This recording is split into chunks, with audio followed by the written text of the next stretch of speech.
கர்த்தருடைய பரிசுத்த நாமத்திற்கு மகிமுண்டாகட்டும். ஆண்டவராகிய இயேசு கிறிஸ்துவின் நாமத்தினாலே அன்பு கர்த்தருடைய பிள்ளைகளாகிய தங்கள் அனைவருக்கும் ஸ்வீட் ஊழியத்தின் சார்பில் வாழ்த்துக்களையும் ஸ்தோத்திரங்களையும் தெரிவித்துக் கொள்கின்றேன். ஆகாய் தீர்க்கதரிசியின் புத்தகம் 2ஆம் அதிகாரம் 23வது வசனம். ஆகாய் 2ஆம் அதிகாரம் வசனம் 23இன் கடைசி பகுதி, நான் உன்னை தெரிந்து கொண்டேன் என்று சேனைகளின் கர்த்தர் உரைக்கிறார். நான் உன்னை தெரிந்து கொண்டேன் என்று சேனைகளின் கர்த்தர் உரைக்கிறார். என் அன்பு கடவுளுடைய பிள்ளைகளே, ஆங்கில வேதத்தில் இப்படி எழுதப்பட்டிருக்கிறது, ஐ ஹாவ் சோசன் யூ என்று எழுதப்பட்டிருக்கிறது. நான் உங்களை எனக்கென்று தெரிந்து கொண்டிருக்கின்றேன்.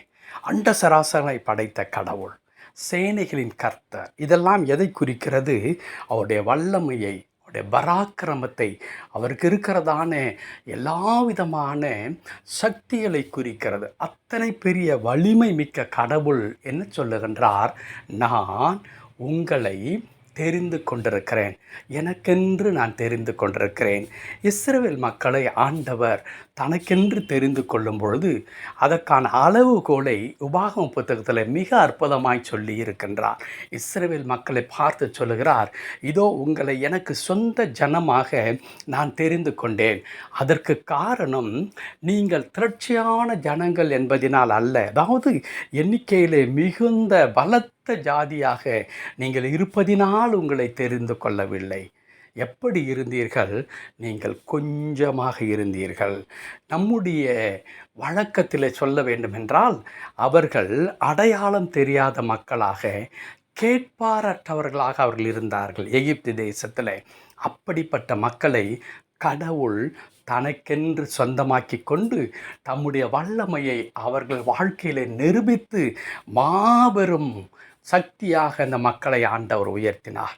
நான் ஏற்கனவே ஒரு பிரசங்கத்தில் குறிப்பிட்டிருக்கின்றேன். அடிமைகளாக இருந்த மக்கள் கானான் தேசத்தின் அதிபதிகளாக அவர்கள் மாறிப்போனார்கள். பாலும் தேனும் ஓடுகிற தேசத்தை அவர்கள் சுதந்திரித்து கொண்டார்கள். அதே கடவுள் இன்றைக்கு சொல்லுகிறார், நான் உங்களை தெரிந்து கொண்டேன். எப்படிப்பட்டவர்களை?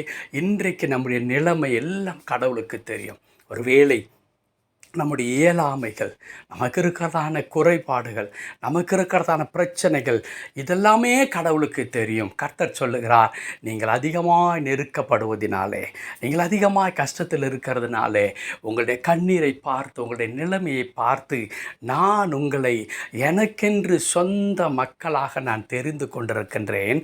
காரணம் என்ன? உங்களுடைய பிரச்சனையை என்னுடைய பிரச்சனையாக்கி கொண்டு நான் என்னுடைய வல்லமையை உங்கள் வாழ்க்கையில் நான் காண்பிக்க போகிறேன். அதன் மூலமாக நீங்கள் என்ன செய்ய போகிறீர்கள்? இந்த உலகத்தில் ஒரு ஆசீர்வாதமான வாழ்க்கைக்குள்ளாக நீங்கள் வரப்போகிறீர்கள். அப்படியானால் என் அன்பு கடவுளுடைய பிள்ளைகளே, இன்றைக்கு உங்களுக்கும் எனக்கும் இருக்கிற பிரச்சனை இதெல்லாம் நமக்கு ஆசீர்வாதமாய் மாறப்போகிறது. அது ஆசீர்வாதத்தினுடைய அடையாளமாக இருக்கிறது. பல நேரங்களில் ஐயோ எனக்கு இது இல்லையே, அது இல்லையே, என் வாழ்க்கை இப்படி இருக்கிறதே என்று நாம் வேதனைப்படுகிறோம், கலங்குகிறோம். ஆனால் இன்றைக்கு கடவுள் பார்வையில் அது நமக்கு நன்மையாக இருக்கிறது. ஏனென்றால் நாம் இப்படி இருந்ததினால்தான் கடவுள் நம்மை தேடி வந்து கஷ்டப்படுகிற நம்முடைய வாழ்க்கையில் அற்புதங்களை செய்ய போகிறார். புதிய ஏற்பாட்டில் நான் ஒரு அற்புதமான எடுத்துக்காட்டை நான் சொல்லட்டும். பவுல் ஜெபிக்கின்றார். அவருக்கு ஒரு முள் இருக்கிறது. ஆண்டவரே, இந்த என் முள் என்னை நீங்கும்படி செய்யும் என்று 3 தரம் விண்ணப்பம் பண்ணினேன். கடவுள் என் கிருபை உனக்கு போதும் என்று சொல்லிவிட்டார். அதற்கு பிறகு பவுல் குறிப்பிடுகிற வார்த்தை மிக மிக முக்கியமான வார்த்தை. அவர் சொல்லுகிறார், என் பலவீனத்திலே நான் மேன்மை பாராட்டுகிறேன். அப்படி என்றால் என்ன அர்த்தம்? எனக்கு அந்த முள் இருந்தது நல்லதாயிற்று. காரணம், அந்த முள் எனக்குள் இருந்ததினால்தான் இன்றைக்கு நான் கடவுளுடைய பலத்தை என் வாழ்க்கையிலே நான் ருசி பார்க்கும்படியாக அது எனக்கு ஒரு நல்ல வாய்ப்பாக அமைந்து விட்டது என்று சொல்லுகிறார். அன்பு கடவுளுடைய பிள்ளைகளே, இன்றைக்கு நீங்களும் நானும் கடந்து சென்று கொண்டிருக்கிற இந்த அவமானத்தின் பாதை, கண்ணீரின் பாதை, நிந்தையின் பாதை, நெருக்கடியின் பாதையெல்லாம் நமக்கு லாபம். ஏனென்றால் இதோ கர்த்தருடைய இரக்கம், கர்த்தருடைய கிருபை நம் மீது விழுகிறது. அவர் இந்த அவமானத்தையும் நிந்தையும் கண்ணீரையும் என்ன செய்ய போகிறார்? நமக்கு ஆசீர்வாதமாய் மாற பண்ண போகிறார். எவ்வளோ அற்புதமான கடவுள் அல்லவா! ஆண்டவருக்கு நன்றி செலுத்தலாமா? கிருபை நிறைந்த நல்ல ஆண்டவரே, நாங்கள் துதிக்கிறோம். ஆம் கர்த்தாவே, உமக்கென்று எங்களை தெரிந்து கொண்டீர்.